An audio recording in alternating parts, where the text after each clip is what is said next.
Vamos a dar inicio con la actividad que tenemos pensada para el día de hoy.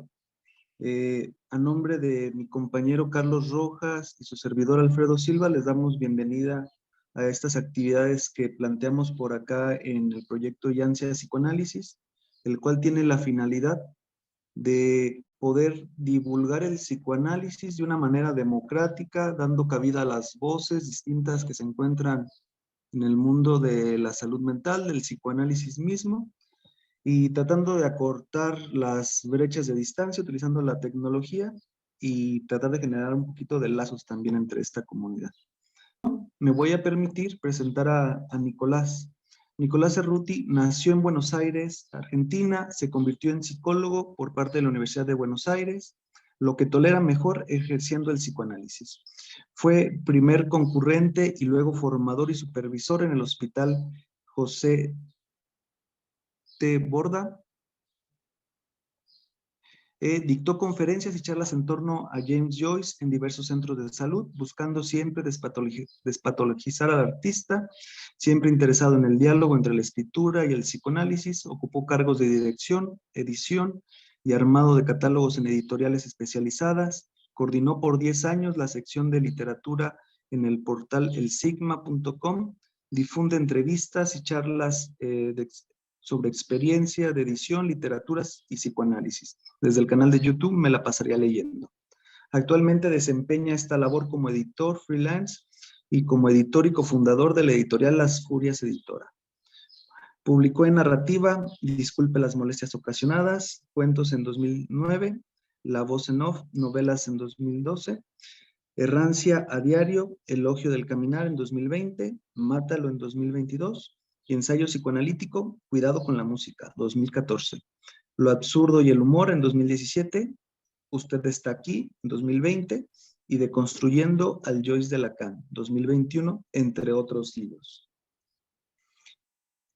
Estas redes sociales que les compartimos por aquí son las redes sociales de Nicolás, las cuales por ahí pusimos en el chat para que todos puedan tener como acceso a tener un contacto con él, a darle seguimiento a todo lo que está haciendo, que es bastante. Y también por ahí les compartimos el link de Editorial Las Furias, donde se acaba de lanzar y van a poder, las personas que gusten tener como más contacto con esta obra de Nicolás o lo que está haciendo por ahí. Creo que un gran ejemplo es el libro que se acaba de lanzar de Deconstruyendo a Joyce de Lacan. Entonces, sin más que decir, me permito cederle la palabra a Nicolás y nuevamente darles a todos una calurosa bienvenida y iniciamos nuestro webinar charla del día de hoy.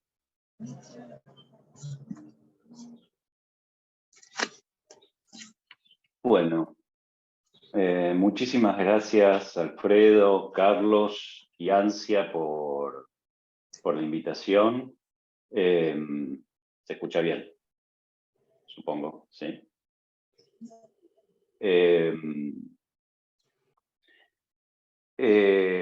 Bueno, como se fue presentando, el tema de presentar a James Joyce a la comunidad psicoanalítica, de generar algún tipo de diálogo, de poder proponer otro tipo de lectura, es algo que vengo haciendo hace un rato y que me lo vengo proponiendo también porque me parece que es muy importante para lo que tiene que ver con la clínica psicoanalítica. Por eso en esta oportunidad intentaré, más que decir, o sea, lo que diré hoy es un efecto también de esas charlas, de lo que se fue pronunciando, y por eso también me interesa el diálogo, que muchas veces me he encontrado en el diálogo con esta idea de si el artista, los artistas, les artistas llevan la delantera o el psicoanálisis se atrasa. A modo de chiste, era algo que siempre trataba de articular. Y bueno, hoy se me dio la oportunidad, gracias a Yancia, de hacerme cargo un poco de ese chiste y ver hacia dónde nos puede llevar. Para eso voy a empezar con algo que rescato de un libro reciente de Ariana Harwitz. Este libro es El ruido de una época, ¿sí? Es un libro interesante por los efectos que puede llegar a producir, donde alguien que escribe muy bien con microensayos se pregunta por el lugar del artista, la censura que puede caer o no. Y ella rescata algo que es lo que es el puntapié que me va a dar para esta charla. Dice, en el siglo XXI se rehabilitó un debate que parecía saldado en favor de separar al autor de su obra. El revisionismo empezó en los Estados Unidos y fue replicándose de un modo acrítico, sumiso y colonizado en América Latina y Europa. No separar la obra de la vida de su autor es una catástrofe para cualquier creador. Se examina su vida conyugal, su currículum, su prontuario, su casa, si fue infiel, si paga los impuestos del alumbrado, barrido y limpieza, como si fuera parte del texto ficcional. En este contexto, yo anunciaría el fin del arte. Si Dios murió, también puede morir el arte tranquilamente. Bueno, esto es una de las tantas pronunciaciones que hace Ariana. Y en el planteo del tema, en el planteo de esta charla, yo rescataba esta cuestión de la delantera, se lo sitúo, a través de dos articulaciones. Uno de lo que dijo Freud en su momento en un texto que es El delirio y los sueños de Gradiva, de la gravedad de Hansen, y otro, una interpelación que hace Lacan con respecto a esta frase. Las voy a leer enteras como para que se entienda hacia dónde voy. La frase de donde surge esta cuestión de la delantera es de Freud y dice, los poetas se han adelantado grandemente a nosotros. La voy a leer completa. Dice, los poetas son unos aliados valiosísimos y su testimonio ha de estimarse en mucho, pues suelen saber una multitud de cosas entre cielo y tierra con cuya existencia ni sueña nuestra sabiduría académica. Y en la ciencia del alma se han adelantado grandemente a nosotros, hombres vulgares, pues se nutren de fuentes que todavía no hemos abierto para la ciencia. La variación que propone Lacan es recordar con Freud, dice, que en su materia el artista siempre le lleva la delantera y que no tiene por qué hacer de psicólogo donde el artista le desbroza el camino.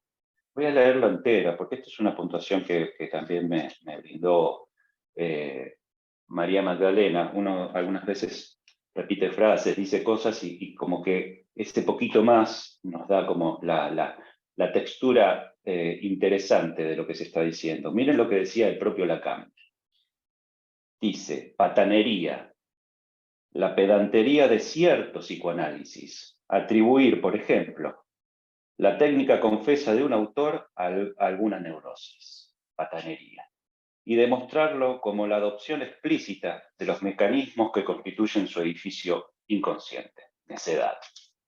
Pienso que un psicoanalista solo tiene derecho a sacar ventaja de su posición, aunque ésta por lo tanto le sea reconocida como tal, la de recordar con Freud que en su materia el artista siempre le lleva la delantera, que no tiene por qué hacer de psicólogo donde el artista le desbroza el camino.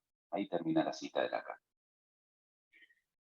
El mismo Lacan está diciendo, patanería y necedad, si llegamos a confundir la cuestión de, en un texto de ficción, tratar de ubicar cierta cuestión psicopatológica que nombre o que signe al autor. Por eso lo de Ariana, es un debate, ¿no? Se puede separar la obra del autor y lo particular es que me voy a encontrar con el seminario 23 y un poco intento hacerlo llegar, porque ahí hay fuentes donde hay algo de esto que se renombra en esta problemática. Voy a comenzar con rápidamente lo que atrasa, ¿por qué podríamos decir, en qué sentido atrasa el psicoanálisis? Cierto psicoanálisis, como dice Lacan, ¿no? Cierto psicoanálisis, pero también cierta psicología, porque esto no es un asunto solo de psicoanálisis, hay que decirlo, también la psicología se abocó a nombrar el hacer del artista. Atrasa el psicoanálisis cuando psicopatologiza al artista. son todas lecturas, esto podemos estar de acuerdo, ¿no? Atrasa cuando hace de una obra ficcional, el decir psicopatológico de un autor. No solo cuando confunde, ¿no?, la vida y la obra de un autor, sino cuando dice sobre eso con un decir psicopatológico. Atrasa cuando da diagnósticos por fuera del espacio de sesión, ¿no? En este caso particular, es sutil, pero es también como cuando uno arroja una piedra y ve las ondas expansivas. Lacan nunca dijo sí, que Joyce era una psicosis. Nunca lo dijo. En el seminario 23 es donde se aboca a hablar de eso. Nunca lo dijo. Sin embargo, se preguntó si estaba loco. Podemos hacer una distinción entre psicosis y locura, si quieren. No es una cuestión prioritaria de la estructura de la psicosis. Se preguntó si estaba loco. Lo que pasó con esa onda expansiva es que, sin decir que era una psicosis, sin embargo, muchos psicoanalistas, en la comunidad psicoanalítica, muchas escuelas, fundamentaron la psicosis de Joyce, o por la suplencia, o porque la escritura, o porque distintas cuestiones nombraron ahí, signaron ahí una estructura psicopatológica. Entonces, Lacan no dijo que era una psicosis, pero lo dio a entender en el seminario durante bastantes frases. O sea, esa onda expansiva surge de los decires de Lacan, no es algo inventado de la comunidad psicoanalítica. Surge porque Lacan ha dicho cosas y se pueden entender esas cosas de cierta manera. Entonces decía que atrasa el psicoanálisis cuando da diagnósticos por fuera del espacio de sesión, pero también me parece, esto es un agregado, que también podría ser que atrase cuando los da dentro del espacio de sesión. Eso es más claro, ¿no? ¿De qué serviría dar diagnósticos a un paciente en el espacio de sesión si no fuera al modo de una intervención, ¿no? Alfredo trabaja en espacios públicos, en hospitales públicos, y uno se encuentra, yo en el Borda he trabajado muchos años, se encuentra que obviamente los diagnósticos se están girando porque uno trabaja interdisciplinarmente con otras profesionales, los médicos, esto, lo otro, uno no puede dejar por fuera eso. O muchos pacientes vienen con los diagnósticos que se han inventado, que le ha servido de cierta consistencia de ser. Entonces esos diagnósticos sirven como una de las tantas significantes palabras con las que uno, el psicoanalista, va a trabajar, los va a proponer, los va a interrogar, pero no como un decir que va a asignar al sujeto y le va a decir una verdad sobre sí mismo. Muchas veces el diagnóstico, si es adentro de sesión, es a modo de intervención, no es para ponerle la etiqueta como quien dice. Entonces también atrasa cuando con sus herramientas, el psicoanálisis, quiere decir la verdad del sujeto, sentenciar un goce.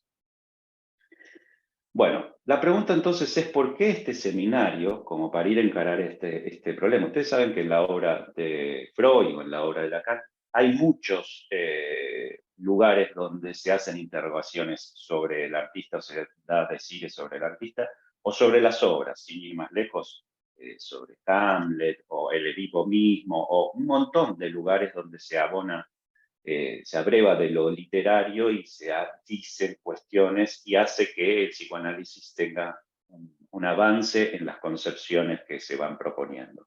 Pero este seminario es particular. Entonces, ¿por qué este seminario? Principalmente porque el artista sobre el que caen todos los decires de Lacan es James Joyce. Y porque al hacer esto, lo inaudito, lo sospechoso, incluso lo provechoso de que caiga sobre James Joyce, es que en ese decir hacia el artista, que es James Joyce, yo encuentro una variación que es como un retorno hacia la clínica psicoanalítica. O sea, gracias a que Lacan hizo algo con respecto a James Joyce, es que se transformó algo de la clínica, vuelvo a decir, esto es una lectura, de la clínica psicoanalítica. Decir cuál es la clínica psicoanalítica, no quiero de ninguna manera afirmar que la clínica psicoanalítica de la que voy a hablar es la clínica psicoanalítica que se debe proponer. No es una lógica del último Lacan ni nada por el estilo. Hay varias tesis en Lacan con respecto a muchos argumentos y conceptos que van variando. Hay varias tesis con respecto al lenguaje, con respecto al inconsciente, hay varias tesis. No hay una sola tesis en Lacan con respecto a lo que es el inconsciente, lo que es el lenguaje, lo que es el sujeto. A lo largo de toda la obra hay varias tesis, y también con respecto a la clínica. Hay varias clínicas, si quieren. Esta es una de ellas. Lo que a mí me parece es que esta clínica se torsiona gracias a lo que ocurrió, a Lacan frente a James Joyce. O sea, Lacan se sirvió de James Joyce para elaborar un nuevo concepto de síntoma. Lo llamó síntoma. Y eso, para mí, da una nueva forma de atención clínica. Pero los comentarios que hizo sobre James Joyce son, para mí, excusas, o más bien decir, es que fallan con respecto al artista.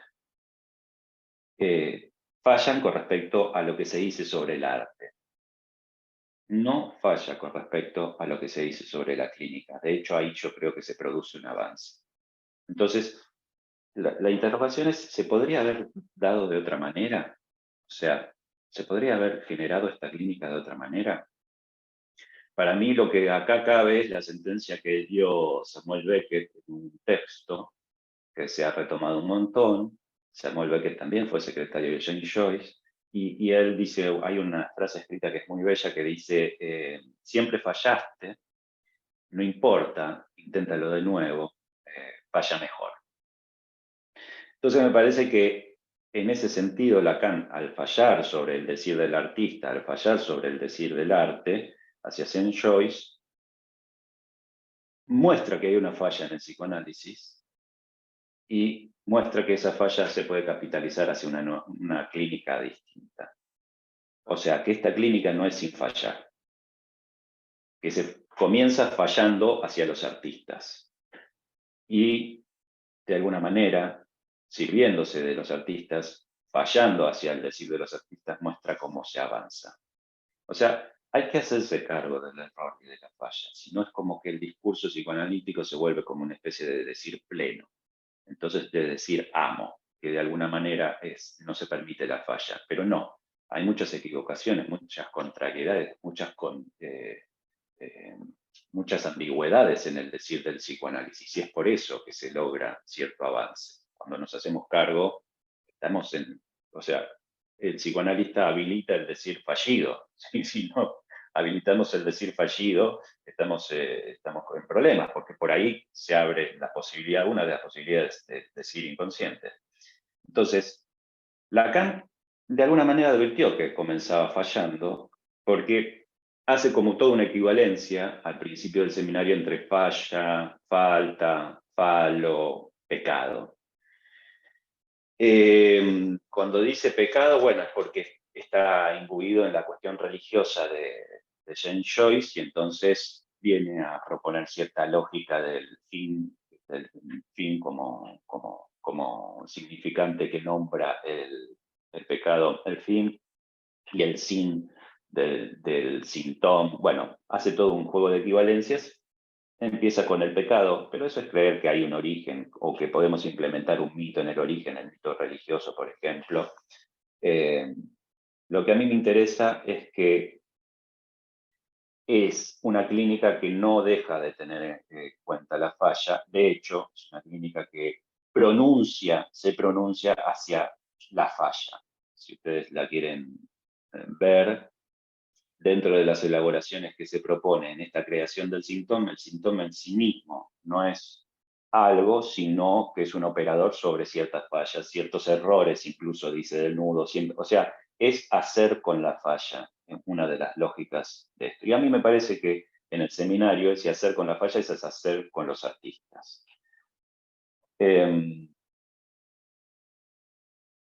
¿Cómo es este trastocar para mí de la noción del síntoma al síntoma? ¿Qué es lo que ocurrió en esta clínica para que esto sea así?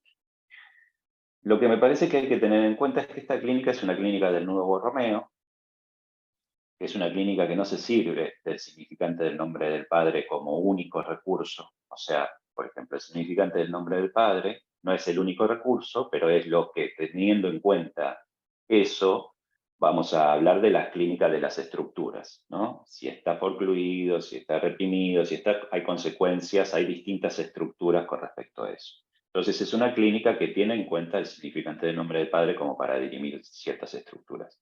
Esta es una clínica que no tiene en cuenta exclusivamente el significante del nombre del Padre. Es una clínica del Nuevo Borromeo, es una clínica del Alán, es una clínica de la pluralidad de los goces. Eso es muy importante, porque siempre con el significante del nombre del Padre, la metáfora paterna y todo eso, la prioridad de lo que no podemos salirnos tan fácilmente es el goce fálico.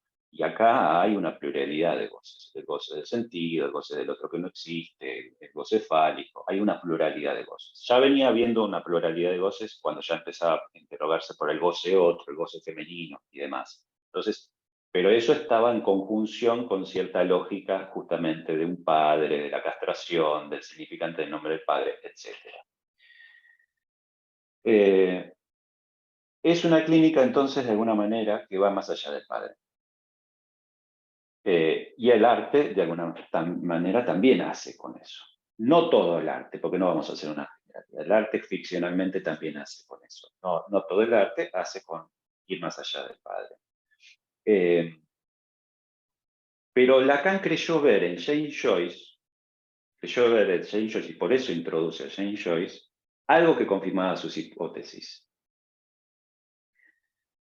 La pregunta es ¿por qué James Joyce? Les voy a leer un fragmento me estoy basando en este seminario, en el seminario 23 de la versión de PAI2, aunque recomiendo que en ciertos pasajes puedan hacer una alternancia con la edición establecida por Rodríguez Ponte, porque me parece que hay muchos lugares donde el establecimiento del texto genera confusión. Y por más que el ritmo de Rodríguez Ponte sea más literal, en el sentido que va proponiendo lo que se va diciendo sin hacer cortes, hace que algo sea más fluido. Entonces, les digo, en la página 38 de este seminario, la pregunta de por qué James Joyce la contesta así. Lacan dice, Joyce alcanzó con su arte, de manera privilegiada, el cuarto término llamado síntoma. Entonces ahí empiezo a dividir el recorrido, ¿no? ¿Cuál es el arte del que se sirve Lacan en este seminario? ¿Y qué es este asunto del cuarto? Como dos cosas que debería nombrar como para poder hacer avanzar esto que estoy tratando de decir. Hay dos interrogantes o dos preguntas que aparecen en el primero y en el segundo capítulo en la primera charla y en la segunda charla de este seminario. Y esas preguntas son preguntas hacia el arte. Dice Lacan en la página 23.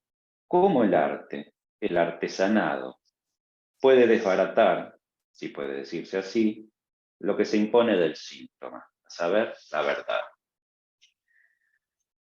Antes de eso había dicho que este año iba a iniciar o a anunciar una interrogación hacia el arte. Y lo dice así, ¿de qué modo el artificio puede apuntar expresamente a lo que se presenta primero como síntoma? Entonces, ustedes van viendo que donde dice arte, dice artificio. Donde dice arte, también dice artesanado, ¿no? Como para que empecemos a escuchar que la concepción no es una concepción del arte, lo bello, no. Es una concepción que empieza a hacer una pequeña torsión del arte al artesanado, del arte al artificio. O sea, es un hacer lo que va puntuando cuando nombra el arte. No es un asunto de contemplación, de representación, de ejercicio, de lo bello, no. Es un asunto de hechura, digamos, de un hacer. Y este hacer tiene mucho que ver con el síntoma. Entonces, voy a anticiparme un poco por ahí para seguir facilitando, si se puede, esto que se está diciendo. Esa hechura, ese hacer, es algo que se puede destacar en James Joyce, ¿no? Él, al hacer literatura, al escribir, hace con el lenguaje. No en todos sus libros, pero en general sí, hace con el lenguaje. Y hace con la langue, que es otro de los conceptos que está presente a la altura de esta clínica. La langue o las lenguas, como ustedes quieran decirle. Por eso es más interesante para mí decir que hace con la escritura que hace con el lenguaje. ¿Por qué? Porque no porque sean las palabras, el lenguaje, sino que el lenguaje es algo más vasto, pero también es más vasto de lo que hace James Joyce al respecto. O sea, hace con las palabras, hace con el sonido, hace con la puntuación, hace con la gramática, hace con la música, con los dialectos, hace con el idioma. Eh, o sea que es mucho más vasto que decir que hace con el lenguaje. Y según Lacan, ahí está el síntoma de James Joyce, que hace de un modo que crea lenguaje, ¿no? Él dice que su síntoma es lo que condiciona la lengua. De tal modo, dice, que lo eleva, lo transforma en un lenguaje. O sea, está la lengua, estas lenguas sonoras, estas lenguas habitadas por el equívoco, donde no está el otro, donde no están los significantes. Está la lengua donde habita el goce, esta lengua de sonoridades para que se entienda mejor. Ahí con eso es que hace en algunos libros James Joyce y crea lenguaje.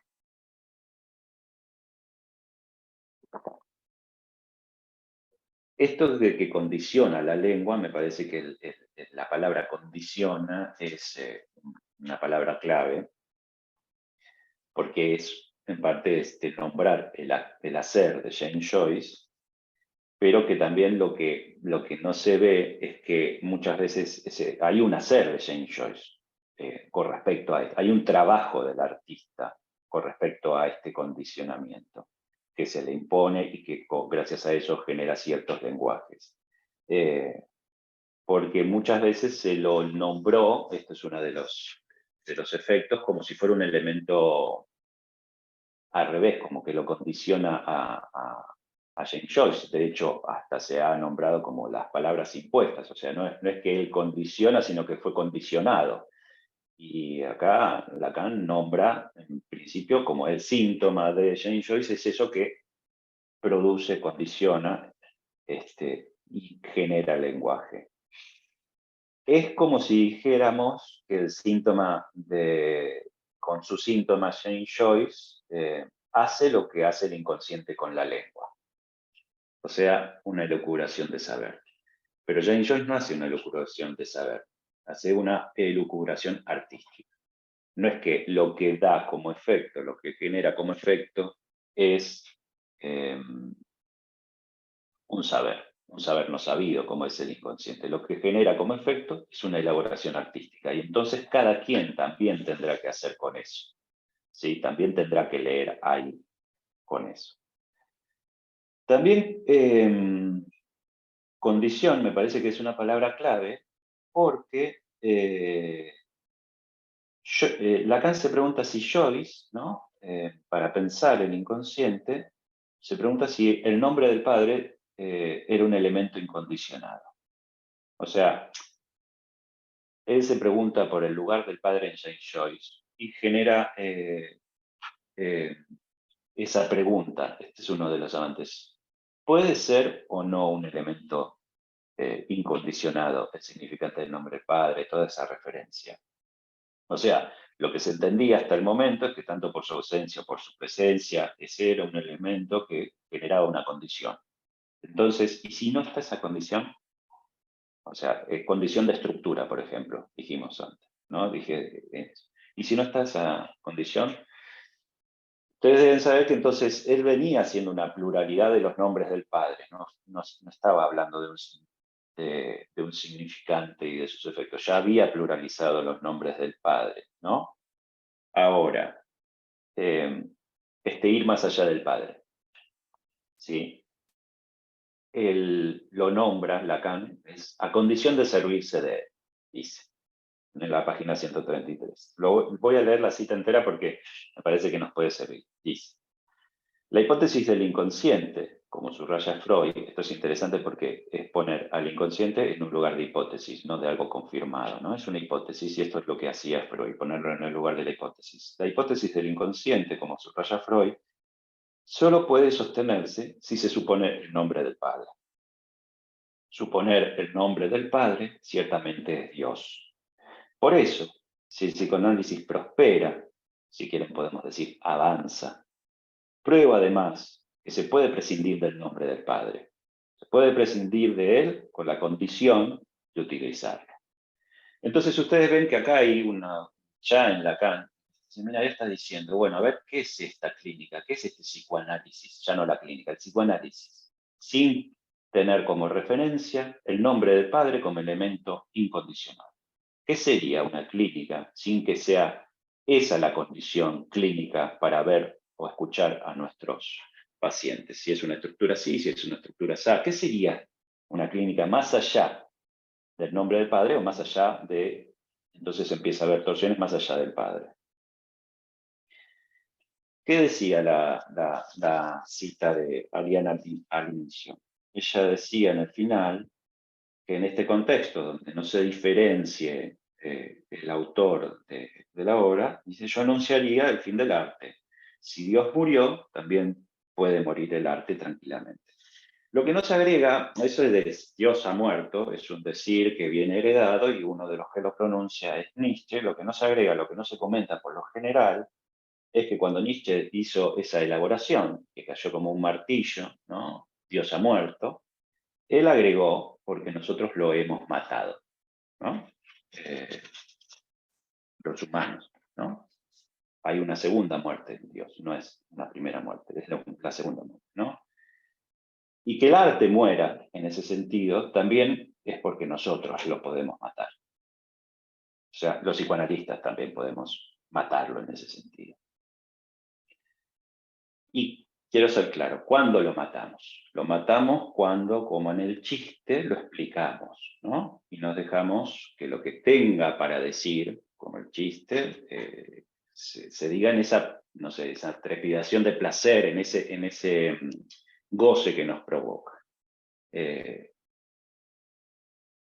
Si nosotros ponemos sentido, ahí el chiste se muere.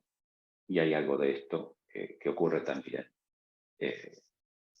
Cuando decimos sobre el arte y el artista, cuando ponemos sentidos, cuando nos habilitamos como psicoanalistas a poner sentidos. Entonces, podemos decir en este punto que matamos el arte, los psicoanalistas, a condición de servirnos de él, ¿no? Lo que ocurrió en este seminario particularmente entre Lacan y Joyce. Entonces, si el psicoanálisis prospera, si el psicoanálisis avanza, no nos deberíamos detener fuertemente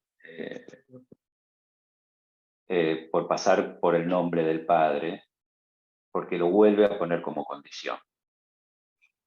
Esto es lo que ocurrió entre Lacan y Joyce, que Lacan, nombrando una clínica o un psicoanálisis que prospere más allá del nombre del Padre, más allá de Dios, en esa referencia a la religión, más allá del Padre, sin embargo lo vuelve a enchufar, se lo vuelve a enchufar, y se lo vuelve a enchufar a Joyce. Esto es lo particular. Insiste en que Joyce da testimonio de eso. Voy a volver un poco atrás donde dije que había dos preguntas que inauguraban los capítulos, el primero y el segundo capítulo, sobre el arte. La segunda pregunta se hace eco de la primera, pero más hacia la clínica. Ya la pregunta está articulada hacia la clínica. La primera pregunta era, ¿cómo el arte, el artesanado, puede desbaratar, si se puede decir así, lo que se impone del síntoma, a saber, la verdad? Yo ahora lo traduzco, es cómo el hacer del arte puede, a su vez, hacer algo con el síntoma, con su verdad gozante, sin creernos que hay una verdad, ¿no? Solo porque se impone sintomáticamente. La segunda pregunta en el segundo capítulo dice, todo el problema está allí. ¿Cómo un arte puede apuntar de manera adivinatoria a sustancializar el síntoma en su consistencia, pero también en su existencia y en su agujero? Esos son tres términos que tienen que ver con tres registros, ¿no? Consistencia pertenece a lo imaginario, existencia con la barrita pertenece a lo real y agujero a lo simbólico. Son como tres características de cada uno de estos registros. Entonces está diciendo, cómo el síntoma puede apuntar a hacer algo con estos tres registros. Y ahí yo produzco esta traducción, cómo el hacer del arte puede ser un síntoma.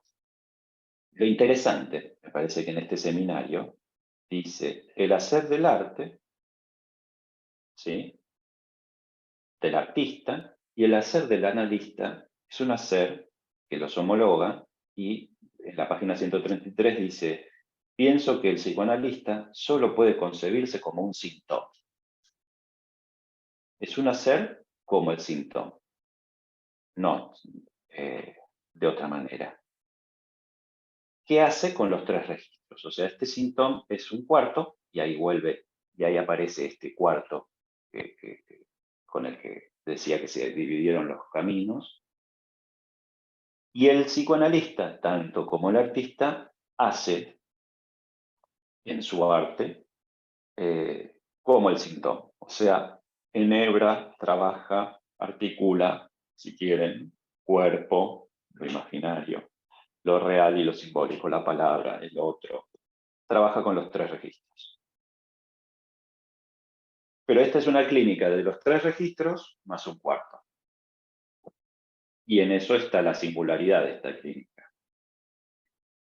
No está dada en la distinción de los tres registros como es la problemática del nombre, que nos encontramos a lo largo de muchos textos de Lacan, particularmente en el seminario 22, donde está la problemática del nombre. Tampoco es ese cuarto la cuestión de la excepción, ¿no? Como la de las fórmulas de la sexuación y todo eso, donde hay un elemento aparte que signa el conjunto, que no es del conjunto, pero lo signa, y entonces esta parte, ese padre que no sería castrado y que sin embargo para todos la castración menos para uno. Bueno, no es ese cuarto. Y también es una clínica que nos hace responsable de esto que intento como irles proponiendo, que es el saber hacer, o el hacer, o la hechura, que es una de las definiciones del arte. Porque él lo dice en la página 59, dice, uno solo es responsable en la medida de su saber hacer. No hay la medida, obviamente, del saber hacer, ¿no? Pero lo interesante es que esto genera una torsión. Uno no es responsable del deseo, uno no es responsable del goce, uno es responsable de hacer con eso. O sea, si uno va a un psicoanalista, no es descubrir cuál es mi deseo o cómo hacer circular mi deseo, no ponerle un significante y que mi deseo se diga como si le pusiera un sentido. Descubrí más o menos de qué gozo, de qué padezco y todo eso. ¿No? Hacer con eso es el asunto. No, la cuestión del descubrimiento y la significación de lo que podría ser nuestro goce, nuestra verdad gozante o nuestro deseo. Y lo interesante es que en este seminario, ese saber hacer, Lacan lo nombra como el arte. Dice, ¿qué es en la página 59? ¿Qué es el saber hacer? Se pregunta. Dice, es el arte, el artificio, nuevamente, ¿no? El arte en el sentido de una hechura, de un hacer. Entonces el arte, el artesanado, puede, al parecer, hacer algo con el síntoma. Puede hacer algo con el síntoma en el sentido de la verdad.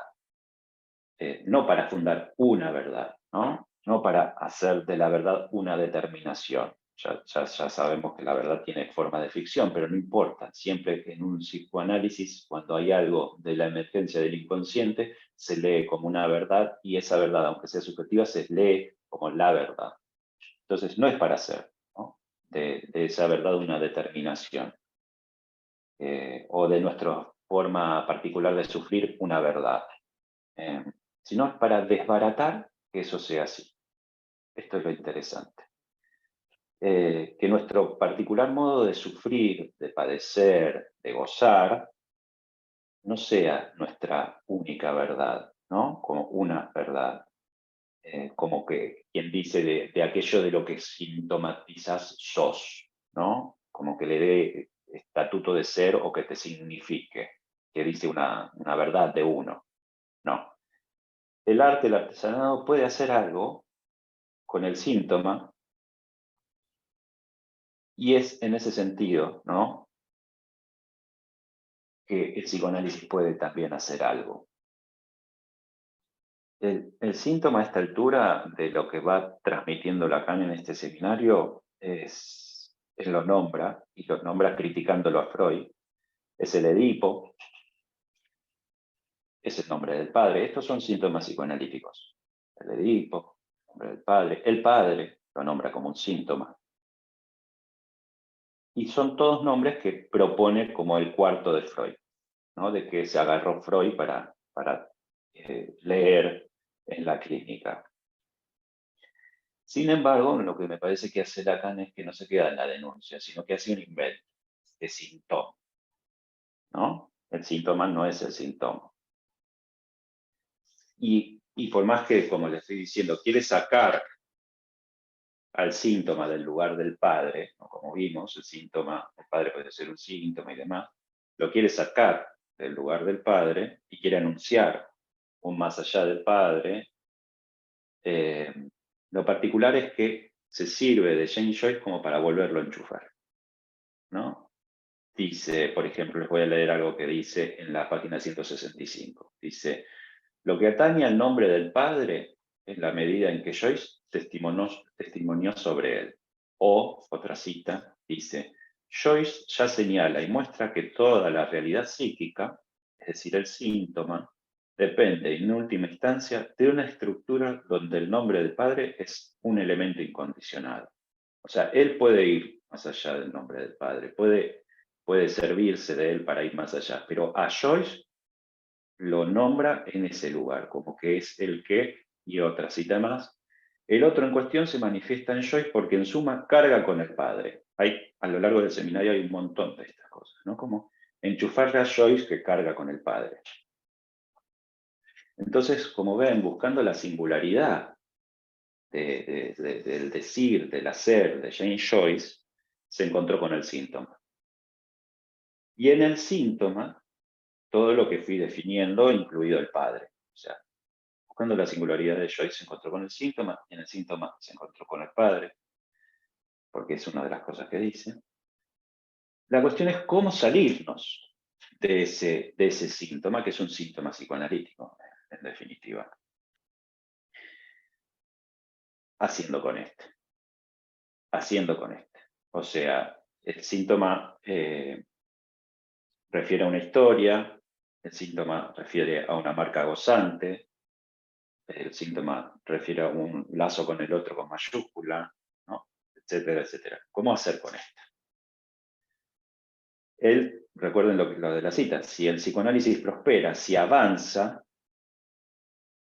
es porque puede prescindir de todo lo que hace síntoma, a condición de utilizarlo. Ese es el señalamiento, ¿no? Prescindir del síntoma no se prescinde. O sea, la idea, me parece, es no alimentarlo más. A condición de utilizarlo, es una de las ondas expansivas que ocurrió tras lanzar esta afirmación. O sea, que no sea un elemento condicionado, primero, utilizarlo, hacer algo al respecto, clínicamente, subjetivamente, en cada atención, y también para el psicoanálisis en su cuestión teórica. Pero la idea es no alimentarlo más y más de sentido, porque es de lo que se alimenta el síntoma se alimenta de sentido.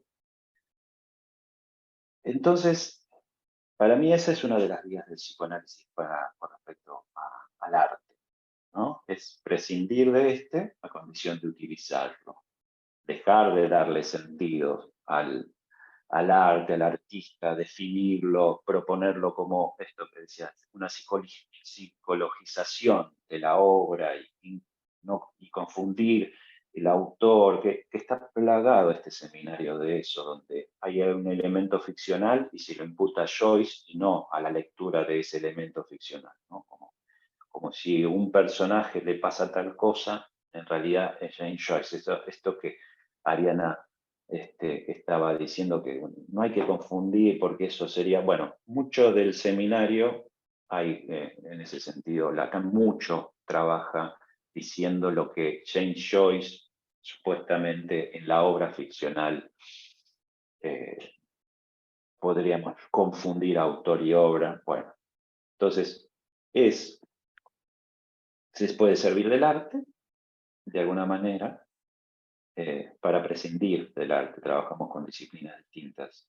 Dejar de darle sentido a esta confusión entre obra y artista.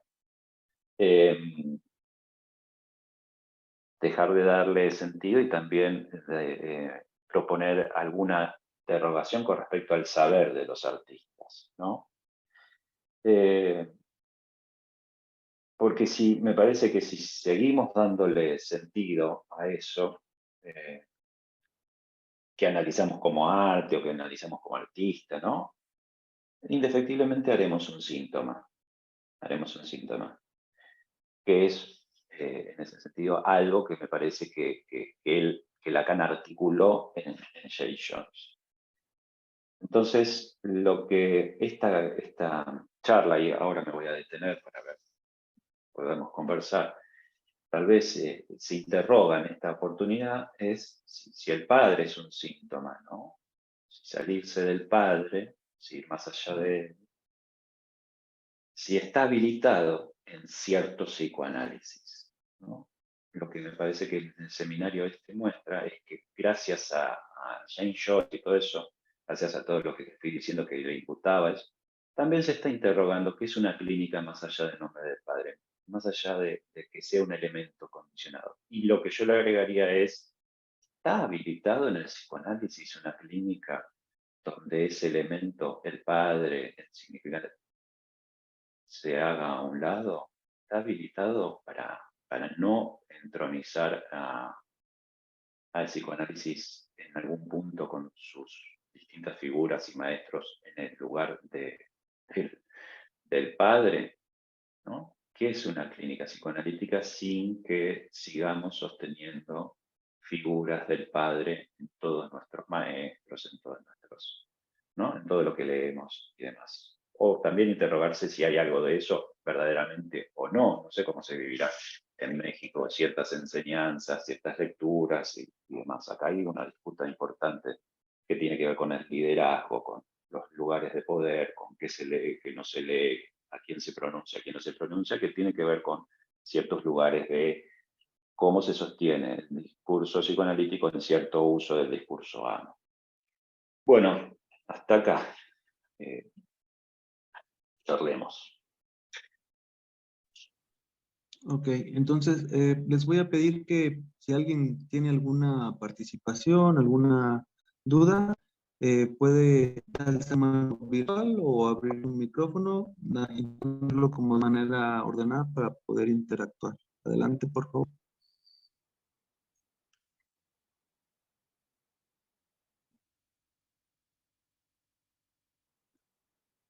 Bueno, en lo que alguien se anima, a mí me gustaría plantear y retomar esta última parte, Nicolás, donde se confunde el autor con la obra y plantear esta parte de también cómo se está haciendo la transmisión y enseñanza del psicoanálisis, a sabienda de que en algunos espacios parte de la formación es revisemos la biografía de cierto autor. Entonces, si yo pertenezco a cierta escuela, voy a leer con cierta postura a X o determinado autor y voy a favorecer con cierta mirada a determinado autor. Es esta parte de incluir en la enseñanza también al autor muy entremezclado con su obra en el momento de la transmisión y enseñanza del psicoanálisis, creo que transmitir esta idea que estás planteando por acá, esos espacios, ayudaría mucho a aproximarnos más a un saber hacer que a un saber por sí mismo. Sí, esto es un conflicto y es un conflicto interno de los psicoanálisis. Cómo esas lecturas van no sé si entronizando, pero van haciendo que se permitan ciertas lecturas y ciertas lecturas no. Ustedes difundieron las redes, si yo digo en esas redes me la pasaría leyendo, es porque ahora lo pienso, también es un lugar, no sé cómo nombrarlo, puede ser político, la verdad que no sé cómo nombrarlo, pero que es algo que me propuse como editor. Yo cuando empecé a participar como editor en una editorial especializada, a mí lo que me interesaba es que en esa editorial se lograba publicar de distintas escuelas. Entonces, si yo pertenecía a una escuela, iba a escuchar un tipo de discurso psicoanalítico que no me iba a permitir leer otro discurso psicoanalítico, ¿no? Para ser claro, si yo leía en tal escuela Cole Soler, no iba a poder leer a Miller. Si yo leía en tal escuela cierta particularidad de Lacan, no iba a poder leer a Winnicott. Entonces había en esa cuestión editorial la propuesta de distintas escuelas que publicaban. Y en esa pluralidad uno podía ver cómo trabajaba la transferencia o el inconsciente, tal escuela, tal representante de tal escuela, que se nombrara un nombre propio, pero siempre había como un bagaje en ese sentido. Por eso me interesaba como participar de esa experiencia. Es algo que me parece que está como uno lo sabe que tiene que pasar por distintas lecturas como para nutrirse a la hora clínica, pero lo particular es que no está tan habilitada esa lógica.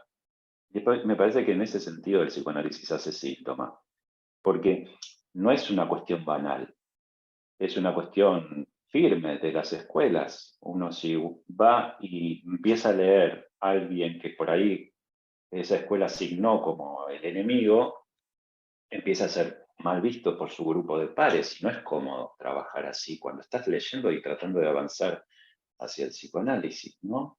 Sí, Carlos, vos levantaste la mano. Sí. Ok, sí, Nicolás, bueno, de entrada, gracias, ¿no? Gracias por venir a compartirnos lo que he estado trabajando y no, justo, ¿no? En lo que planteas del trabajo, ¿no? En estas últimas líneas, pues me parece que no sé si a la palabra que tiene sentido, ¿no? Justo, ¿no? Esta parte que inicia sobre los errores, sobre las fallas, que me parece que son parte importante del trabajo del psicoanálisis y que muchas veces al mismo tiempo los psicoanalistas hacemos un esfuerzo por dejarlo fuera, ¿no? Justamente del espacio, pero al mismo tiempo, justo yo pensaba qué complicado es, ¿no? Sacarnos, ¿no? Que lo mencionabas, no solamente los autores, que también lo mencionaba Alfredo, qué pasa del análisis propio y la voz del analista, ¿no? Tal vez retumbando un poco en lo que uno construye en los espacios. Yo en varias ocasiones he dicho que gran parte de mis trabajos teóricos, ¿no? Y ahorita que lo mencionas, hay algo ahí de mis maestros, ¿no? Incluso hubo una ocasión, un momento que yo pensaba que tenía que ver más con una idea de un maestro que con una idea propia, ¿no? Y entonces, insisto, me parecía como muy lógico este sentido que planteas, pero no sé qué tan sostenible pudiera llegar a ser ya, no sé si sostener tampoco sea la palabra, o sea, ya más bien poderlo llevar a cabo, ¿no? Qué tan lejos uno puede estar de esas figuras, ¿no? De esas representaciones que mencionas, ¿no? Era como el comentario. Si te sigo un poco en lo que vas diciendo, hiciste pensar en que obviamente que uno tiene sus lecturas y tiene sus maestros y tiene sus recorridos y tiene a quién deberle esas lecturas, pero lo sospechoso es que somos los psicoanalistas mismos los que enseñamos eso, que esas lecturas de cada quien son singularidades, ¿no? Y que nadie es portador de una idea. La idea de propiedad está de alguna manera intervenida por el psicoanálisis, ¿no? Desde el momento que tenemos un inconsciente y descentramos al yo, no podemos decir que hay lo propio, ¿no? No podemos entronizar de vuelta al yo como esto es mío, esto lo pensé yo y demás. Pero la idea de propiedad sí existe, creo, en la lectura, en la singularidad, en el síntoma, ¿no? En el hacer con todo eso. Todos leemos el mismo texto, vino Lacan y hizo una lectura muy singular, y entonces había cosas que yo había leído en Freud y que no había leído en Freud, gracias a Lacan, ¿no? Digo, bueno, pero es por la potencia de su singularidad, de su lectura y la posibilidad de que eso exista, que entonces tengo otra lectura de Freud y así, ¿no? Y así podemos ir viendo eso. Lo que pasa muchas veces es que eso, que son nuestras singularidades y lecturas, no está muy habilitado, porque es como que está interferido, porque tiene que ser la lectura más el nombre del otro, el nombramiento del otro. Y entonces ahí es como, eso es lo que a mí me llama la atención, ¿no? Lo que me llama la atención es por qué el psicoanálisis mismo vuelve a introducir que una vez que la singularidad adviene, tiene que ser a nombre de, a nombre de. Entonces, bueno, por eso esta clínica me interesa, porque no carecemos del discurso del amo, no carecemos de los imaginarios, no carecemos de un cuerpo, no carecemos o sea, del otro, no es sin eso. Muchas de estas cosas se padecen en el cuerpo, o sea, que no alcanza con hacete cargo de tu deseo, habilitate, nombrá, escribí un libro, publicarlo, no te pongas no importa el otro que tengas en cuestión. Si uno pertenece a una institución, sí lo va a tener en cuenta, la mirada del otro, del vecino, lo va a tener en cuenta, y por más psicoanálisis que uno atraviese, o sea, no es que no me importa, no, está ahí presente, signando también nuestras lecturas. Lo que me llama la atención es por qué algunas veces se padece tanto el poder decir las cosas que uno lee y piensa, ¿no?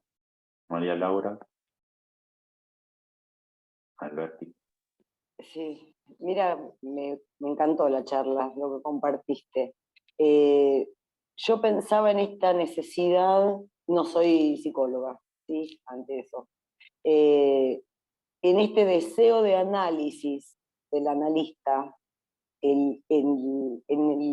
que se cruza con el ponerle palabra a lo que dice el artista. Y cada vez que nosotros abordamos una obra, lo significamos con lo propio, y esa es la delicia del arte. Yo pensaba en este ejercicio bueno, esto que proponía Lacan con los escritos, no para leer.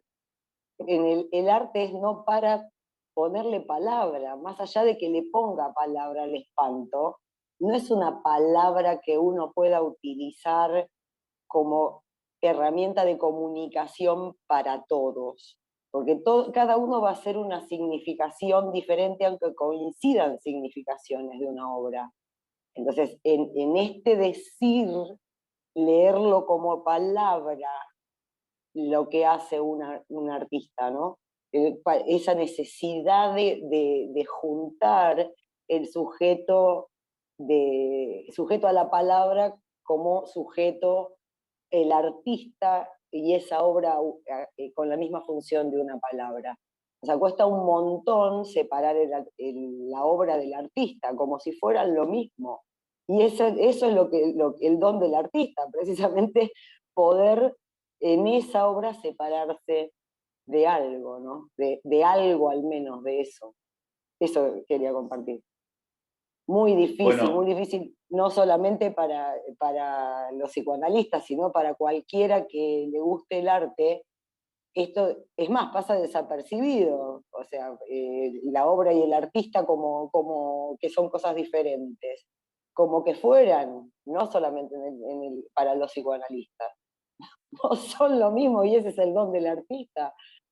Por suerte, porque pudo hacer esa obra, no son lo mismo, y mucho menos para nosotros como receptores, poder significar por ejemplo, desde mí lo que dice fulano. Si es la obra, o sea, la obra queda como aislada tanto del receptor como del emisor, si fuera el artista, ¿no? Si fuera, o sea, sujeto al arte no es lo mismo que sujeto a la palabra. Eso. vos, gracias, María Laura, vos echás luz a algo que me parece que voy a rescatar una parte que, que me Gracias. interesa. Que decir sobre el artista o decir sobre el arte, estaría bueno que sea a condición de producir arte. O sea, obviamente hay un decir hacia el artista y hacia el arte, no solo de los psicoanalistas, y eso contribuye a investigaciones, a distintas cosas, ¿no? Uno hace ensayos y hace recorridos, y esos discursos existen y trabajan en ese sentido. La cuestión es que se camufle, ¿no? Desde el psicoanálisis, desde la psicología, que no estoy haciendo una lógica del arte y demás, sino que se camufle y entonces aparece lo psicopatológico o aparece cierto condicionamiento. Lo que estaría bueno es que también exista esa posibilidad del decir sobre el artista haciendo arte. Es como si uno dijera, voy a hacer una performance sobre esto que se dijo artísticamente. Por ejemplo, había un japonés escritor de haiku, que con esto de la propiedad, él en un texto, a un texto de un haiku le sacó una coma. Eso es una intervención artística. Sacarle esa coma hace que ese texto sea de esa persona que hizo esa... O sea, todo el texto era de alguien, una creación artística. Le sacó la coma y ese texto ya es de otra persona, porque cambió el punto de vista. Entonces, la posibilidad humilde de decir que uno hace con el arte del otro, ¿sí? Es muy difícil también en Occidente, porque ya el que hizo todo el texto podría venir a decir, no, no, ese texto es mío, y es la lucha de las propiedades. Pero me parece que es siempre un decir sobre el arte a condición de ser artístico, o sea, que no ponerle sentido y explicaciones, que esos discursos existen y van a seguir existiendo, sino a condición de hacer algo al respecto artísticamente. Claro, claro. Los enojos de Clarice, cuando el inspector cuando la corregían o cuando le ponían coma, le sacaban coma, no me escriba. O sea, lo que yo escribí es otra cosa, es eso que yo le di, no es que usted me puede corregir. O sea, tiene un sentido cada cosa. Los enojos Claro. de Clarice con respecto a la coma y con respecto a eso, por ahí tendría que ver más con la edición, y los enojos de Clarice con respecto a Lacan también, donde si uno lee el texto de Lacan, se convence que lo que está diciendo sobre Clarice, mira mi fallido sobre Duras, sobre Duras sí, habla. me dice, no la conoció. No la conocía. Está bien, pero está bien, está muy bueno. Claro, bueno, pero me quedé pensando en ese enojo. Cuando dijiste enojo, se me representó el enojo de Margarita Durazzo respecto a lo que decían de su obra, y que mismo Lacan tuvo, como llegó y se lo dijo en la cara, le dijo usted y tal, y después en otra entrevista, como Margarita Durazzo diciendo, bueno, sí, él se manejaba como un burgués que quiere explicar cosas, y yo qué sé, pero en verdad ni yo puedo decir sinceramente qué es lo que quise hacer con mi obra artística, porque eso es lo particular. Cuando el artista, ni siquiera el artista sabe muy bien por qué hizo o deshizo tal cosa, y que venga otro y te diga, en realidad te voy a decir la verdad sobre eso no es ese psicoanálisis que viene a decir la verdad de un sujeto cuando escucha. Podemos trabajar al respecto, porque eso es leer el inconsciente. No es poder, saco el inconsciente y le digo, mira, esto es tu verdad.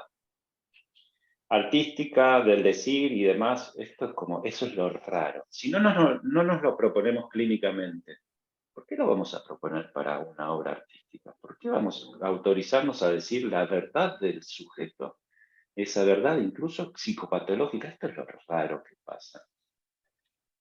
Bueno. Un gusto. Yo, Sí, una pregunta. Sí, por favor. Hola Nicolás, ¿cómo andás? Buenas. En un momento creo que dijiste que sobre la escritura de Joyce, dijiste en un momento que él,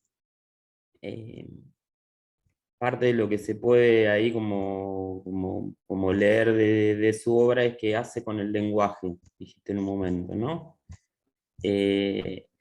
Dijiste creo que dijiste así, en varios de sus libros hace con el lenguaje, pareciera que hay una escritura que hace con el lenguaje, otra que no hace. No sé, me quedó ahí cierta duda, digamos, ¿no? Como para ver qué diferencia establecer entre una escritura que puede hacer con el lenguaje y otra que ¿qué pasaría con la otra? Yo diría que en realidad hace con la LAN y hace lenguaje, no hace con el lenguaje. Hace con la LAN, claro, en algunos libros es más notorio que hace con la LAN, que hace esa confusión de idiomas, que crea palabras, que genera una ruptura de la gramática, de la puntuación, que hace con la LAN. Hay libros, particularmente Finnegan Wake, es bastante de eso, y hay otros que no. Dublinenses, por ejemplo, no esencialmente es un libro que muestra ciertas operatorias, pero no muestra esencialmente ese hacer con la LAN. Es otra lógica de la escritura lo que está ahí propuesta. Pero Lacan, cuando lo generaliza, lo que quiere nombrar de su síntoma es que él, haciendo con la LAN, crea lenguaje. Lo particular es esto, si es un síntoma, bueno, le apareció el síntoma al final de su vida, porque antes iba haciendo de distintas maneras dependiendo de la lógica artística que tenía que generar en esa obra. O sea, si iba a escribir cuentos, tenía una lógica, si iba a escribir poesía, tenía una lógica, si iba a una obra de teatro, tenía una lógica, no es que sea siempre el mismo síntoma. Entonces, esto que se nombra como síntoma James Joyce, por ahí se ve al final de su vida con la creación del Finnegan Wake, donde ahí hace con la LAN, no con el lenguaje. Hace con la LAN, hace lenguaje, crea lenguaje. Alan Salas. Alan Sala, ¿me escucho? Supongo que sos vos, sí. Sí, hola, hola. Primero que nada, genial todo, me ha encantado. Felicidades, de verdad está muy, muy genial lo que estás haciendo, me ha encantado. Y yo tengo una duda, porque respecto al arte, no soy psicoanalista tampoco, ni psicólogo, pero al menos para la interpretación del arte, siempre resulta enriquecedor tener el contexto de lo que pasa con las obras, el contexto de vida del autor, y a partir de allí hay algunos autores que resulta imprescindible conocer lo que están pasando. Por ejemplo, se me ocurre Kafka.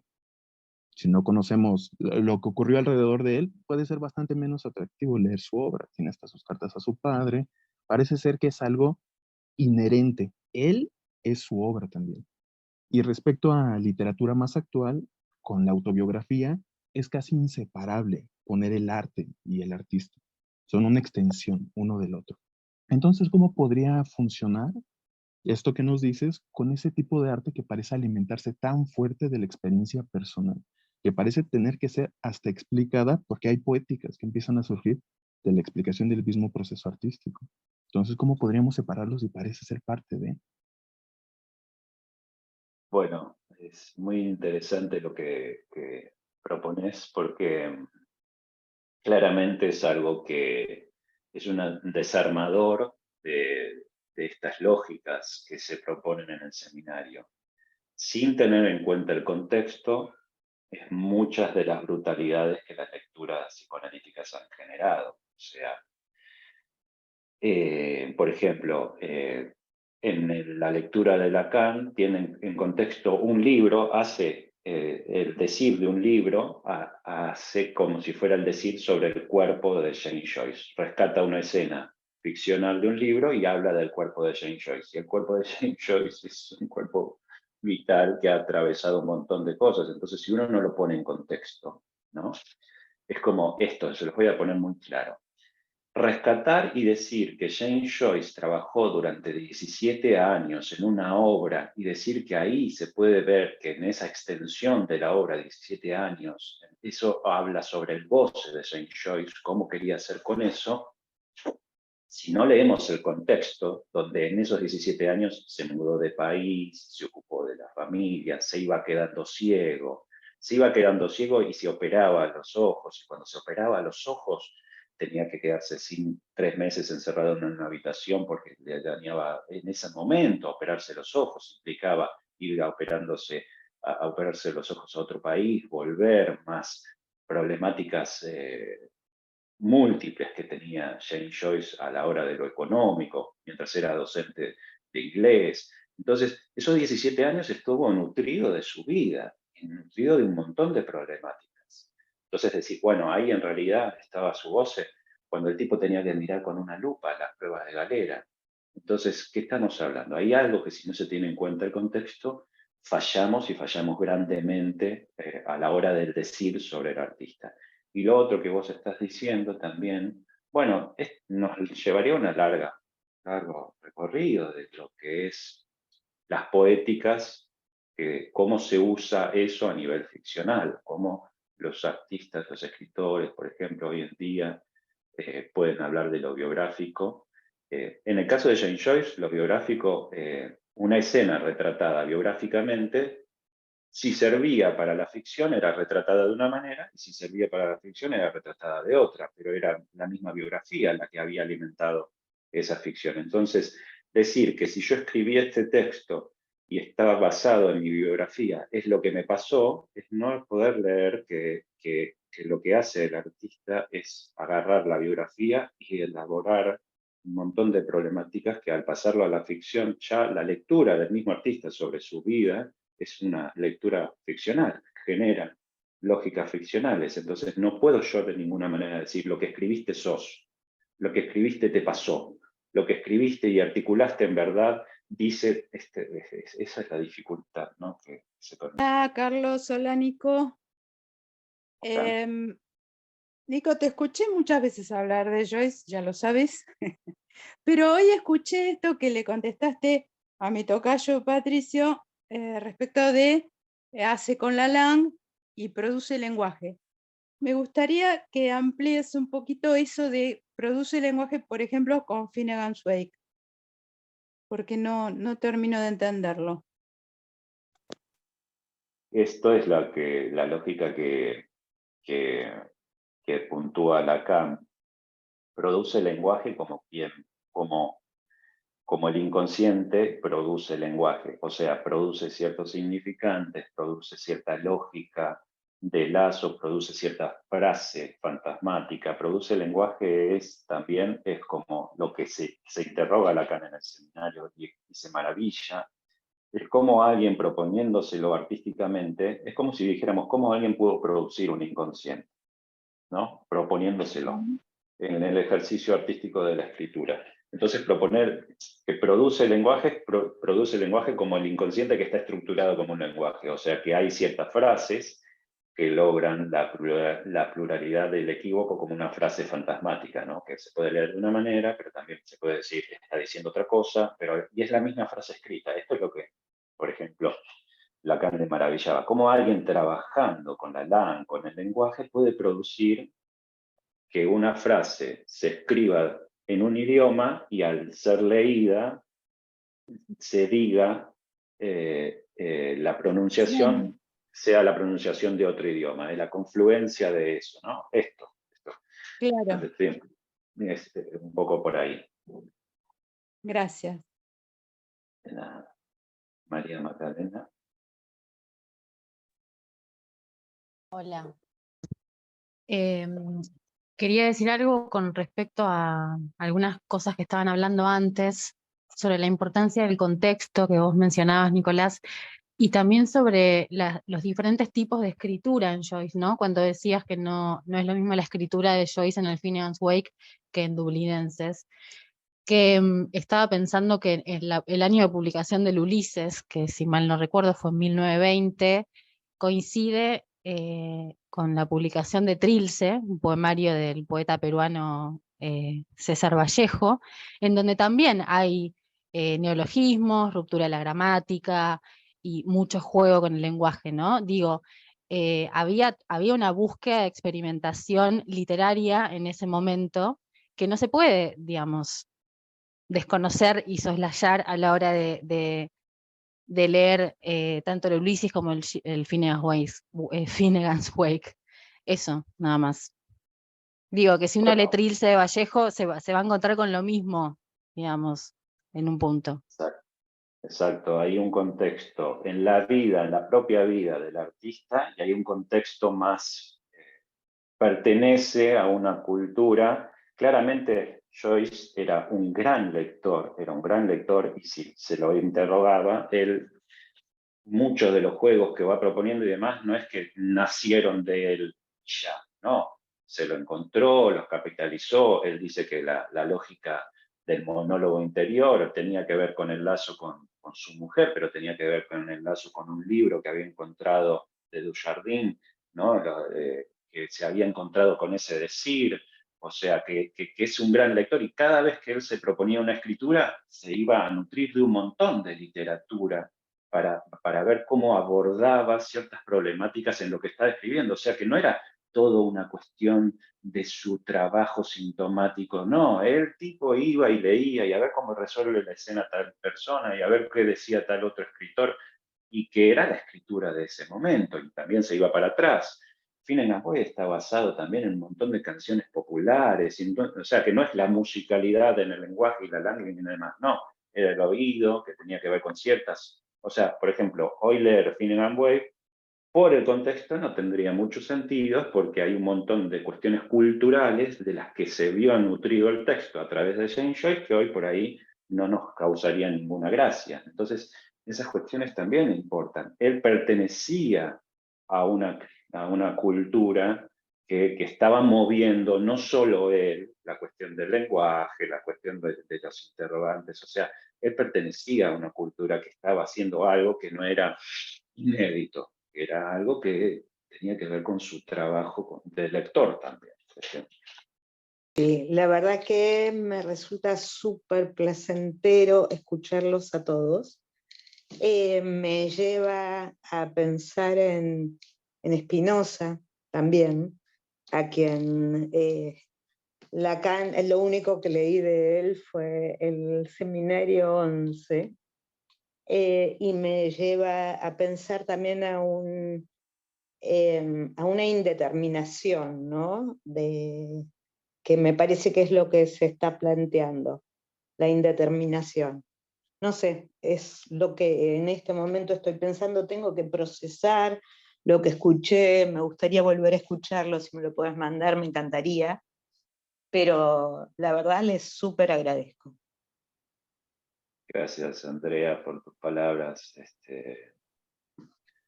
Sí, bueno, leíste un seminario que no es cualquier seminario, es un gran seminario, es Seminario 11. Y Sí. sí, de la indeterminación lo que podría decir es sí, que no todo sea tan determinado. Es una de las lógicas con las que nos topamos en el psicoanálisis también. Y la particularidad de que muchas veces volvemos a enchufar la determinación en ese punto. Nicolás, bueno, gracias. Un comentario, me quedaba pensando en algunas líneas que tiraste, digamos, en relación a esto. En principio como una suerte yo lo entiendo como una advertencia para los psicoanalistas, en esto de hacer hablar o decir al artista cosas que no quisieron decir. Y en ese sentido, bueno, pensaba que lo de Joyce es justamente el modo de escribir de Joyce escapa al sentido, constantemente está escapando a ese sentido, esto que decían anteriormente, ¿no? La ruptura con la gramática y demás. Y por otro lado, bueno, digamos, también sabemos que dentro de, digamos, el ejercicio de la clínica psicoanalítica tiene que ver con justamente el sentido de siempre a posteriori, ¿no? Es decir, como que no se puede adelantar un sentido hasta que no se termina de decir algo. Un poco me repercutía ahí, digamos, lo que fuiste diciendo, o lo que se fue diciendo. Eso. Bueno, Gracias. te lo agradezco. Es cierto que esa lectura de los efectos es algo que nos caracteriza.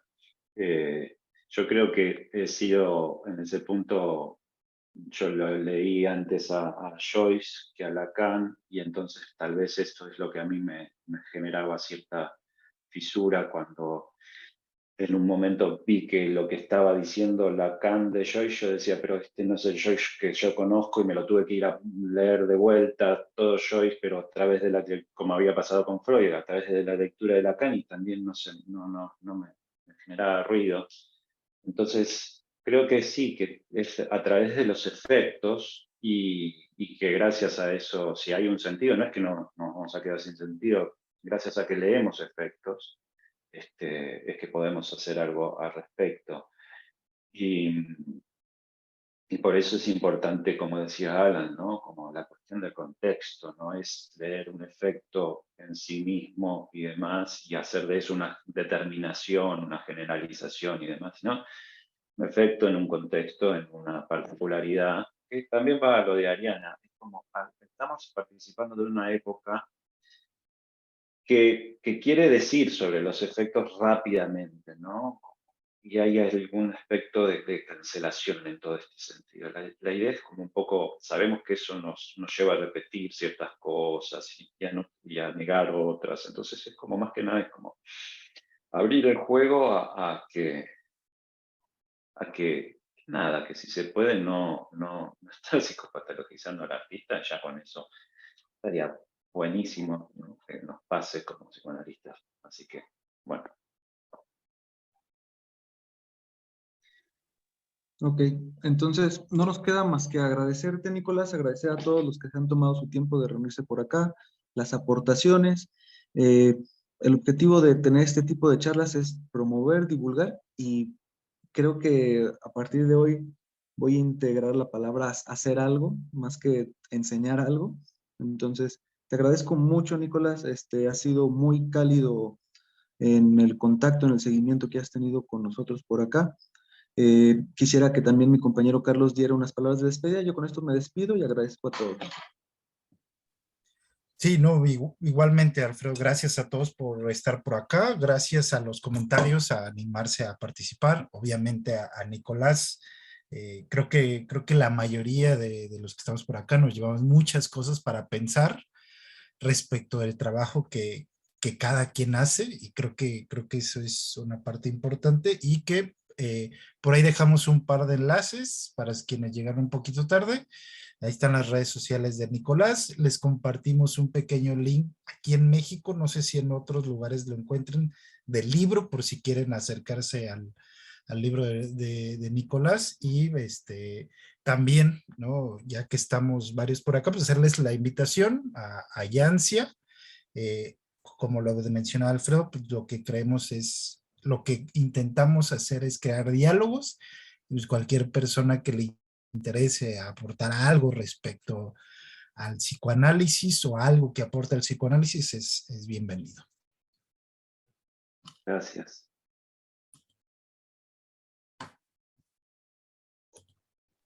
Entonces, con esto terminamos. Un saludo y un fuerte abrazo a todos. Hasta luego.